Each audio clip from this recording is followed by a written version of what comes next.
जय हिंद। स्वागत है आपका अपना यूट्यूब चैनल एग्जाम स्टडीज में। और आज मैं ज्योमेट्री का लेक्चर नंबर 21 लेकर आया हूँ। आज के लेक्चर में मैं बताऊंगा स्टेवर्ट थ्योरम के बारे में। अब आपके दिमाग में ये आता होगा कि अगर ये थ्योरम होता क्या है, इसका यूज कैसे करेंगे। तो आज के क्लास में सभी बातें होगी। और आपको बता दें, ये जो टॉपिक है सारे एग्जामिनेशन, जो भी आप कंपटीशन का एग्जामिनेशन देते हैं, जो भी एग्जाम देते हैं, सारे में लगभग ये पूछे ही जाते हैं। खासकर एसएससी के एग्जाम में तो इससे क्वेश्चन पूछे ही जाएंगे। अब आपको दिमाग में ये बात आता होगा कि ये स्टेवर्ट थ्योरम होता क्या है, इसका हम यूज कहाँ करेंगे। तो चलिए स्टार्ट करते हैं इस थ्योरम को। जैसे आपको इस थ्योरम को बताने से पहले कुछ फंडामेंटल बातें बता दूं। जैसे ये आपका एक ट्रायंगल है, ओके। इस ट्रायंगल में अगर मान लीजिए ये ए है, ये बी है और ये सी है, हम यहाँ से एक लाइन खींच दें सपोज, और ये दो बराबर भाग में बांट दिया, तो ये क्या कहलाएगा? मीडियन। जब कोई ट्रायंगल के अंदर जब ये लाइन मैंने खींचा तो इसको दो भाग में बटा, तो ये दो भाग में किसके कारण बटा? इसके कारण। तो इसको हम लोग क्या नाम दे देते हैं? मीडियन नाम दे देते हैं। जब इक्वल भाग में बटा तो इसको मीडियन बोलेंगे। सपोज मैं एक और ट्रायंगल बना दूं और मान लीजिए सपोज हम इस तरह से लाइन खींच दिए। अब यहाँ पे ये जो लाइन खींचे अभी भी देखिए दो भाग में बांट रहा है, बट ये दो भाग में इक्वल भाग में नहीं है। यहाँ पे क्या है? ये भाग और ये भाग इक्वल है, तो इस लाइन को मीडियन बोल देंगे। जब इक्वल नहीं है तो इसको क्या बोलेंगे? सेवियन बोलेंगे। आज हम इसका ही बात करेंगे, सेवियन। यानी किसी भी ट्रायंगल के अंदर आप जो सेवियन खींचते हैं उसका लेंथ आप कैसे निकालिएगा, वो आपका स्टेवर्ट थ्योरम बताएगा। जैसे इसका भी लेंथ निकालने का तरीका। एक चीज और बता देते हैं, आज का जो थ्योरम है, ये थ्योरम अगर दो भाग में नहीं भी बांट रहा है, इक्वल भाग में, तो उसका लेंथ तो निकालने का ये फॉर्मूला होगा ही। साथ ही साथ ये भी आप मीडियन का भी वैल्यू निकाल सकते हैं। इट मीन्स हम फाइनली हम ये बोल सकते हैं कि आज का जो क्लास है, इस क्लास में किसी भी ट्रायंगल के अंदर जो आप वर्टेक्स से जो लाइन खींचते हैं, उस लाइन का हम लेंथ निकालना सीखेंगे कि आखिर ये लेंथ निकलेगा कैसे। उसके बारे में आज जानेंगे, उस फॉर्मूला को समझेंगे, फॉर्मूला का प्रूवमेंट को जानेंगे कि ये प्रूफ कैसे होगा। साथ ही साथ उस पर डिपेंडेंट दो चार क्वेश्चन पे भी हम बात करेंगे।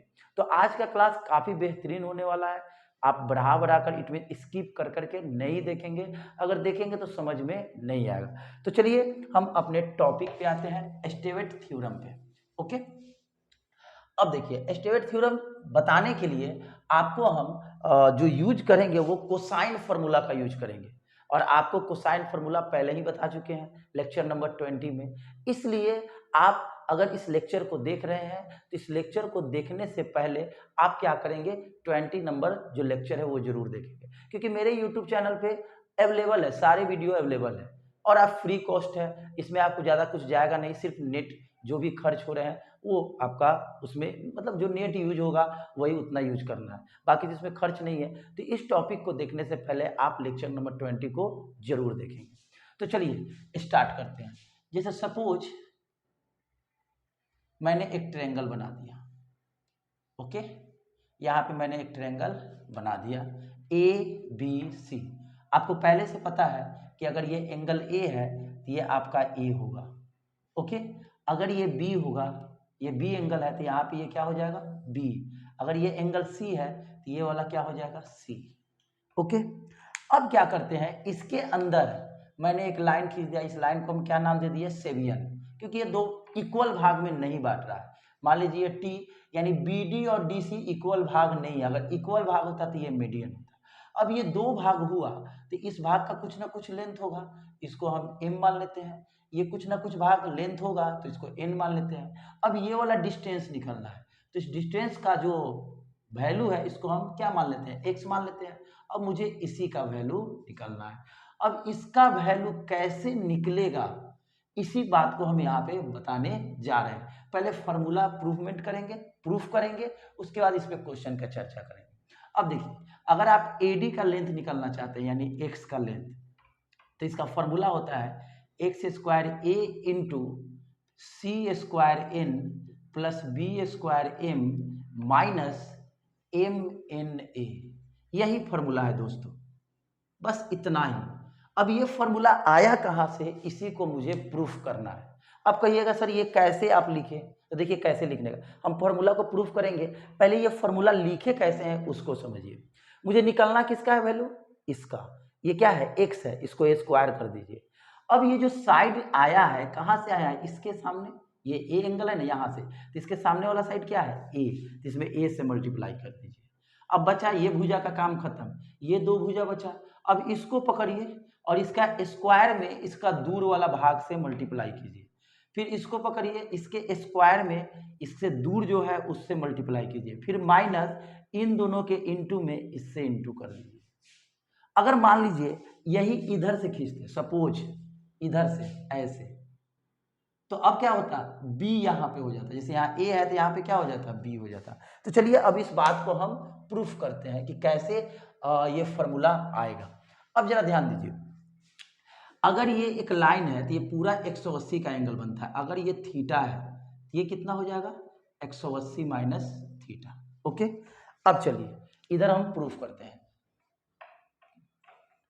त्रिभुज यानी ट्रायंगल ADB में, किसमें, ADB में, जब ADB लेंगे तो यहाँ पे एंगल कितना बन रहा है, थीटा, यानी कॉस थीटा। तो आपको हम कोसाइन फॉर्मूला बताए थे कि जो एंगल लेते हैं देखते हैं कि वो एंगल कौन कौन साइड से बन रहा है, तो इस साइड से बन रहा है, इस साइड से बन रहा है, दोनों को स्क्वायर कर दीजिए, यानी x square plus a square, और इसके सामने वाला जो साइड होता है उसको क्या कर देते हैं माइनस, और नीचे क्या लिखते हैं 2xa।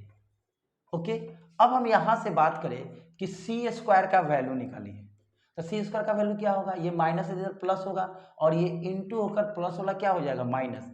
अगर ये बात आपको और जानकारी डिटेल में लेना है तो आप क्या करें, लेक्चर नंबर 20 जरूर देखें।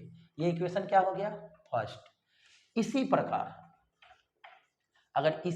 अगर हम बात करें त्रिभुज किस में, ADC में, किसमें, ADC में कॉस कितना ले लेंगे 180 माइनस थीटा। कौन सा एंगल लिए दोस्तों, ये वाला एंगल, ये दोनों साइड लेंगे तो क्या लिखाएगा x square plus n square, और ये सामने वाला साइड को क्या कर दीजिए माइनस, फिर इन दोनों को साथ में कर दीजिए 2x है। अब यहाँ पे एक स्टेप और बढ़ाएंगे, cos 180 minus theta minus cos theta होता है। ओके, इधर क्या है x square n square minus b square by 2xn।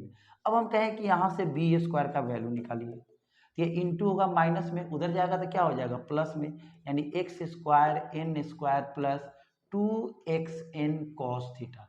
Equation कितना हो गया सेकेंड। अब दोनों इक्वेशन को ले लेते हैं, समीकरण यानी from equation first and second, समीकरण 1 और 2 से, इंग्लिश में from equation first and second. जब 1 और 2 को लेंगे तो कुछ इस तरह से लिखाएगा, C square is equal to X square plus A square minus 2xa cos theta, और 2 का वैल्यू क्या है B square is equal to X square plus N square, उसके बाद प्लस 2xn यहाँ पे cos थीटा। ओ सॉरी यहाँ पे आप जो ले रहे हैं एंगल, यहाँ x और m न लेंगे, यहाँ m न कीजिएगा, यहाँ पे क्या होगा m, यहाँ पे m, स्लिप ऑफ पेन दोस्तों। ये जो एंगल है ये दोनों साइड को लीजिएगा ना तो x और क्या होगा m, यानी x स्क्वायर और m स्क्वायर। ये इक्वेशन कितना हो गया 2 हो गया। अब जरा देखिए, अब यहाँ भी a की जगह पर क्या कर दीजिए m, यहाँ भी क्या कर दीजिए m, हो गया सब जगह m, जहाँ जहाँ a था वहाँ m कर दिए। अब जरा देखिए यहाँ पे इन दोनों को अगर इक्वेट किया जाए तो यहाँ m है और यहाँ n है, इक्वेट करने के लिए यहाँ पे n से मल्टीप्लाई और यहाँ पे कितना से m से मल्टीप्लाई कर दिए। जैसे ही मल्टीप्लाई करेंगे कुछ इस तरह से लिखाएगा, क्या लिखाएगा आप देखिए, n से कीजिएगा तो क्या उतरेगा सी स्क्वायर n, इसमें करेंगे तो क्या उतरेगा एक्स स्क्वायर n प्लस इसमें करेंगे तो m स्क्वायर n, देखिए सब में मल्टीप्लाई, और यहाँ पे क्या हो जाएगा minus 2x mn cos theta. फिर इससे m में कीजिए तो क्या उतरेगा b स्क्वायर m, यहाँ पे उतर जाएगा x स्क्वायर m, यहाँ पे क्या हो जाएगा n स्क्वायर m, उसके बाद plus 2x mn cos theta. अब इसको जब जोड़ेंगे तो ये पूरा से पूरा क्या हो जाएगा, आपका कैंसिल हो जाएगा। ये पूरा से पूरा क्या हो जाएगा, कैंसिल हो जाएगा। अब कैंसिल होने के बाद आपका क्या बचा value, C square N plus B square M. इन दोनों को जब ऐड करेंगे तो इन दोनों में से कॉमन क्या हो जाएगा, एक्स स्क्वायर, तो अंदर क्या बचेगा, एम प्लस एन। इन दोनों में से अगर हम चाहें तो एम एन कॉमन ले लेंगे तो अंदर क्या बच जाएगा, एम प्लस एन। यानी C square N plus B square M is equal to X square. इसके साथ एम और एन दोनों मिलकर क्या बन जाएगा, ए प्लस एम एन, और इन दोनों मिलकर क्या बन जाएगा, ए। मुझे x का वैल्यू चाहिए तो इसको अकेला छोड़िए, तो C square N plus B square M, ये प्लस वाला इधर क्या हो जाएगा दोस्तों, minus, is equal to X square ए। अब आप देख सकते हैं कि ये जो मेरा रिजल्ट आया, ये रिजल्ट आप इससे मिलाइए, बिल्कुल इक्वल होगा। तो उम्मीद है कि आपको एस्टेवेट थ्योरम का जो रिजल्ट है कहाँ से आया, कैसे आया, ये आपको समझ में आ गया होगा। इसका स्क्रीनशॉट लीजिए आप।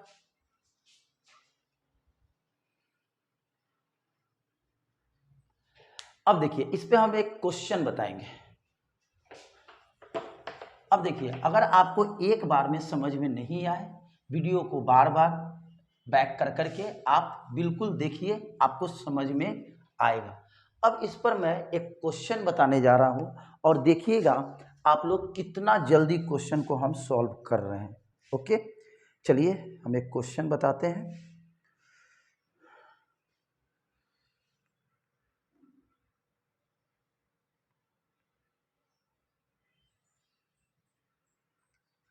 देखिए क्वेश्चन क्या है कि एक त्रिभुज दिए हुए हैं, ध्यान से समझिएगा, एक त्रिभुज दिए हुए है एबीसी। ओके, समझिए कि फिगर जो बना रहे हैं इसी में क्वेश्चन है। त्रिभुज एबीसी में नहीं, ये समद्विबाहु त्रिभुज का कंडीशन है। समद्विबाहु त्रिभुज इसके बाद बताएंगे।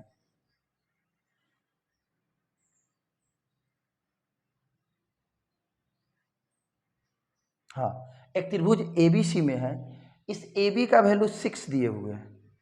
ये भी आपका समद्विबाहु त्रिभुज का कंडीशन है। अभी तो मैंने समद्विबाहु त्रिभुज बताया नहीं, इसके बाद हम बताते हैं आपको। एक मिनट,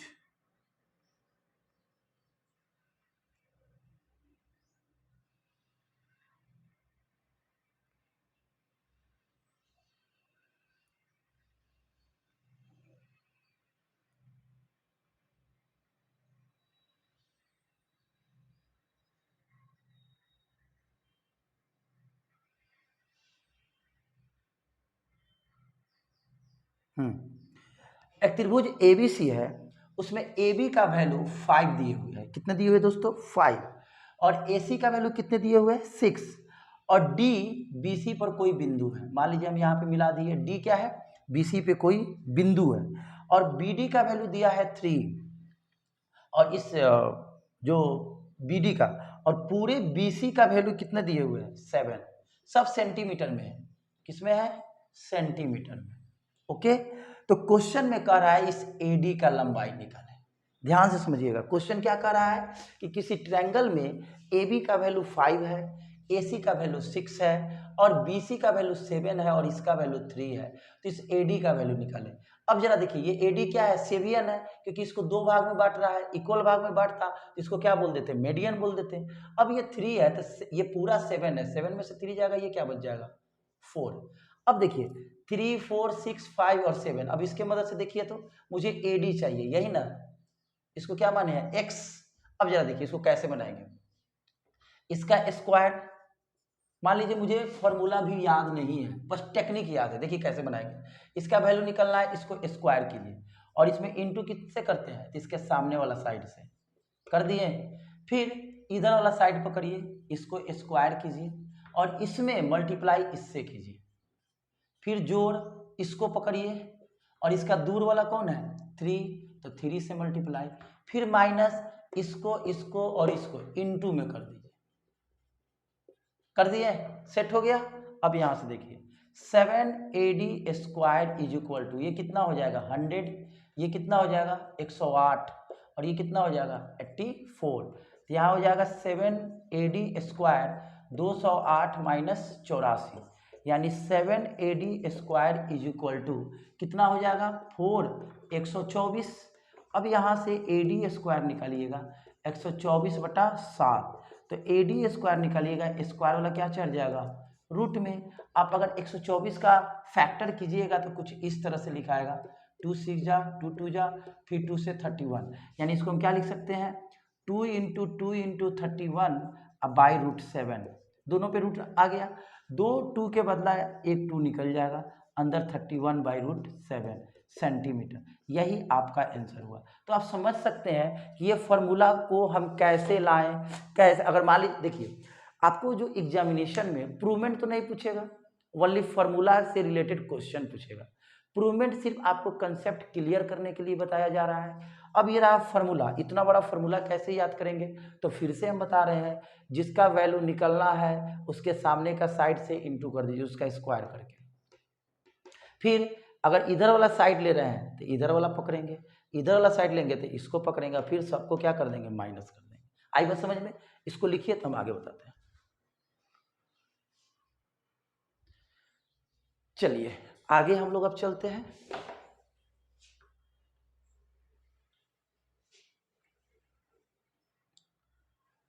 अब मान लीजिए यही कंडीशन सपोज आपको आइसोसेलस में हो, जैसे अभी मैंने आपको बताया ये जनरल ट्रायंगल लिए, इट मींस स्केलन, यानी इसमें कोई साइड आपस में बराबर नहीं है।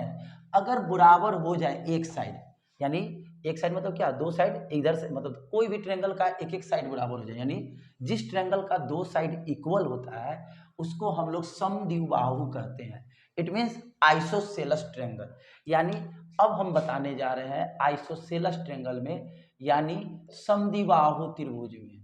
समद्विबाहु त्रिभुज में हम स्टेवर्ट थ्योरम कैसे यूज करेंगे उसके बारे में बताने जा रहे हैं।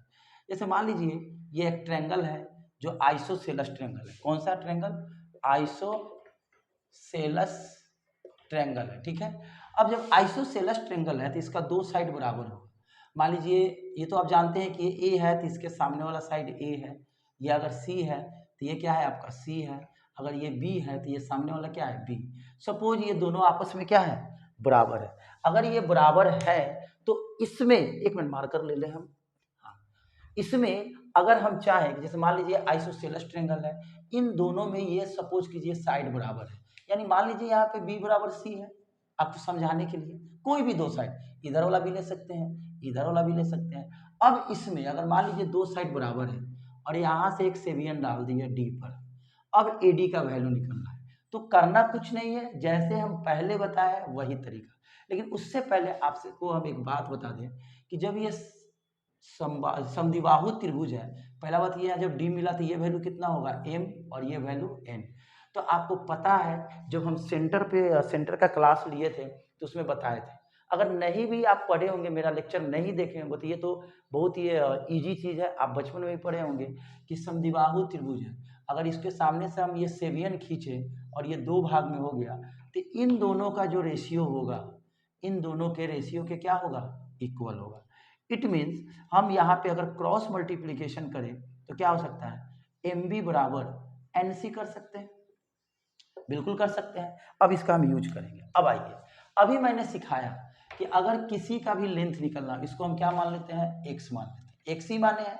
तो अगर इसका लेंथ निकलना है तो एक्स स्क्वायर उसके सामने का side A, okay, is equal to, अगर हम सी लेते हैं तो सी स्क्वायर यहाँ पे क्या लिख देंगे एन, यही ना तरीका है। फिर जोड़, अगर हम बी लेते हैं तो बी स्क्वायर, इसके सामने वाला नहीं इसके दूर वाला यहाँ पे M minus M N A, यही ना बताए हैं। अब आगे देखिए यहाँ पे सी स्क्वायर एन है तो इसको सी इंटू सी एन कर सकते हैं, यहाँ बी स्क्वायर एन है तो इसको बी इंटू बी एम कर सकते हैं, और यहाँ पे एम एन ए हो गया। अब देखिए सी एन के जगह पर, देखिए यहाँ सी है एन सी चाहे सी एन के जगह पर आप क्या लिख सकते हैं एम बी या बी एम, चलो हम एम बी ही लिख दिए। फिर यहाँ बी को रहने देते हैं बी एम, इसके जगह पर क्या लिख सकते हैं एन सी या सी एन, चलो हम एन सी ही लिख दिए, और माइनस क्या है एम एन ए है। अब दोनों में से अगर हम चाहें तो बी सी कॉमन ले सकते हैं, ले लिए बी सी, तो अंदर क्या बचेगा m plus n is equal minus M N A.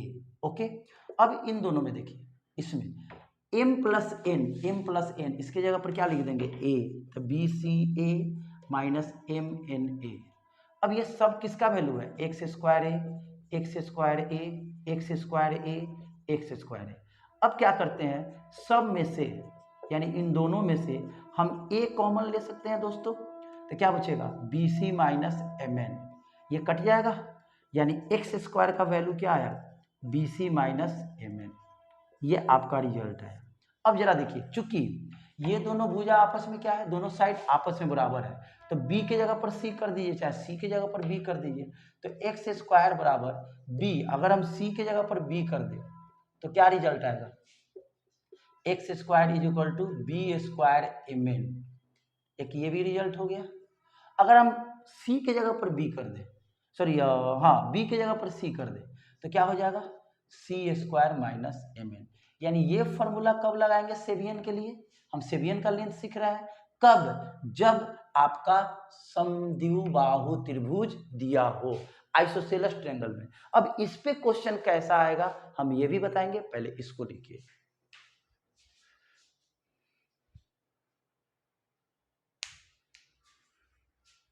चलिए, तो आपने समबाहु भी देख लिया, अब इस पे क्वेश्चन भी देख लेते हैं किस टाइप का क्वेश्चन आता है।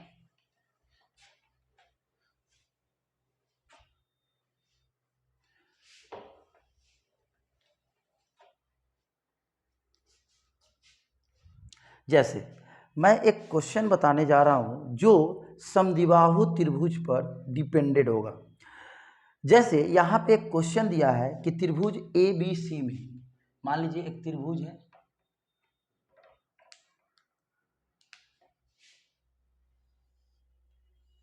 ये त्रिभुज एबीसी है,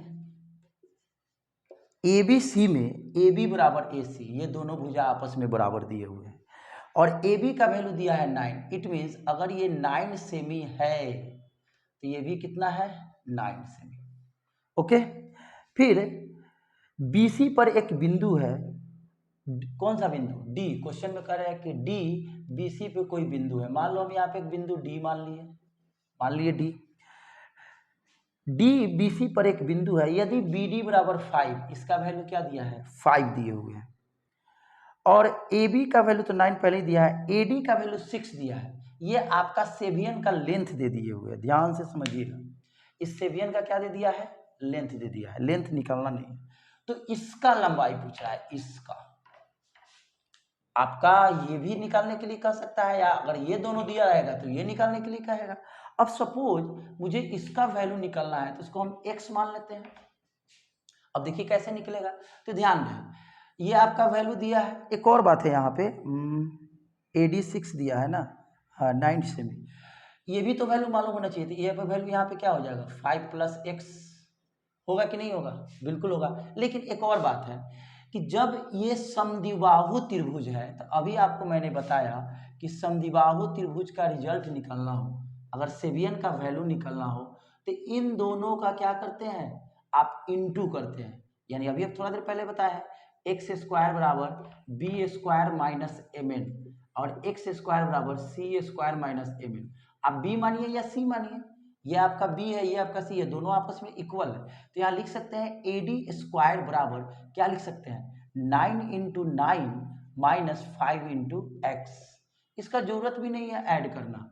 अब देखिए दिस इंप्लाइज दैट AD का वैल्यू क्या है 6, तो 6 का स्क्वायर ये 81 हो जाएगा, और यहाँ पे क्या हो जाएगा 5x, इधर लाइए तो ये कितना हो जाएगा 36 माइनस 81 माइनस 5x, माइनस करेंगे तो कितना हो जाएगा 45, और इधर हो गया माइनस 5x, ये कट जाएगा 5 9 जा, यानी x का वैल्यू कितना आ गया 9। तो आप देख सकते हैं कि अगर आपको रिजल्ट मालूम है और रिजल्ट कैसे आया ये मालूम है, तो आप क्वेश्चन बहुत ही जल्दी बना सकते हैं, समझ सकते हैं। अब देखिए मैंने आपको दो ट्रायंगल में बता दिया, स्केलन में और आइसोसेलेस में, इक्विलैटरल में भी तो हो सकता है, ऐसे इक्विलैटरल का जरूरत है नहीं, लेकिन देखिए इसी कंसेप्ट पे इक्विलैटरल में बताते हैं, और इक्विलैटरल में ऐसा केस लेंगे जहां पे मीडियन का काम करेगा। जैसे अगर हम यहाँ पे बात कर लें इक्विलैटरल पे, बस आपको समझाने के लिए कि ये जो फॉर्मूला है ना ब्रह्मास्त्र है, एकदम ब्रह्मास्त्र है। ये ऐसा फॉर्मूला है कि सेवियन ही नहीं मीडियन का भी वैल्यू निकाल देगा। जैसे सपोज यहाँ पे एक ट्रायंगल बना लिए, ये ट्रायंगल कैसा है, समबाहु यानी इक्विलेटरल ट्रायंगल। हम किस त्रिभुज का बात कर रहे हैं बाबू, समबाहु त्रिभुज का। तो जब समबाहु त्रिभुज है तो सभी भुजा इक्वल होगा, अगर ये ए है, ये है, ये ए है। अब यहाँ से एक हम मीडियन खींच दिए, ओके। अब मीडियन जब खींच दिए तो ये a/2 होगा और ये a/2 होगा। यहाँ 90 बन रहा है उससे मतलब नहीं है, इसका जरूरत नहीं है। मान लो यहाँ पे d हो गया। अब हम कहें कि इसका लेंथ निकालिए, और आपको लेंथ इसी के कंसेप्ट पे निकालना है। तो देखिए कैसे निकालिएगा। अभी आपको हम जैसे शुरू में क्या बताया था कि अगर लेंथ निकालना है तो इसका स्क्वायर इंटू ए, इसको पकड़ेंगे तो इसका स्क्वायर इंटू ए, फिर इसका स्क्वायर इंटू ए। अगर ये समद्विबाहु त्रिभुज है तो यहाँ पे हम क्या लिखेंगे, अभी मैंने सिखाया कि अगर AD का वैल्यू निकालना है तो इन दोनों का स्क्वायर माइनस इन दोनों का प्रोडक्ट। आएगा समझ में।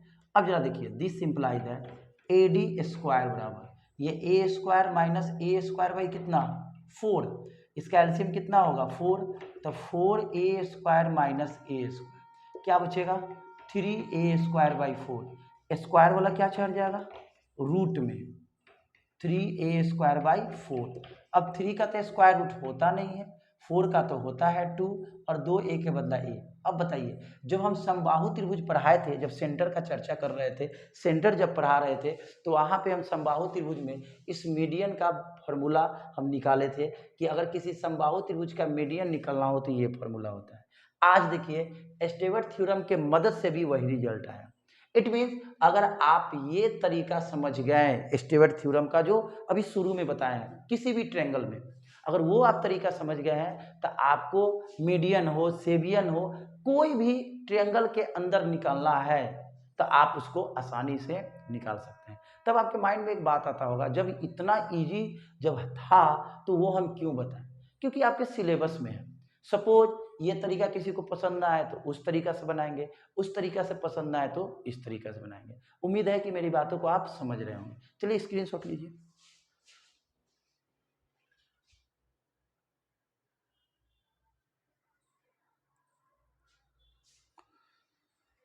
चलिए एक और क्वेश्चन देख लेते हैं, ऐसे कंसेप्ट पूरी तरह से क्लियर हो जाएगा।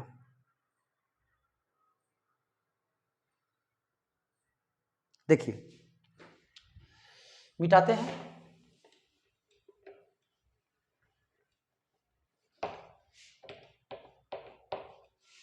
जैसे एक और क्वेश्चन है कि ट्रायंगल ABC में, ध्यान से समझिएगा, एक ट्रायंगल है, उस ट्रायंगल का नाम है ABC। ABC में AB का वैल्यू 6 है और AC का वैल्यू 8 दिए हुए हैं। DBC पर एक बिंदु है, D एक BC पर क्या है एक बिंदु है। चलिए मान लिए BC का वैल्यू पूरा 7 दिए हुए हैं, ओके। फिर कह रहा है AD जो है ना, AD इस कोण का समद्विभाजक है, यानी एंगल BAC का समद्विभाजक कौन है AD है, ऐसा क्वेश्चन में कह रहा है। तो क्वेश्चन में कह रहा है कि AD का लंबाई निकालें। इंग्लिश मीडियम वाले ध्यान दें, इस समद्विभाजक को हम लोग बाइसेक्टर, एंगल बाइसेक्टर बोलते हैं। क्या बोलते हैं, एंगल बाइसेक्टर, ओके।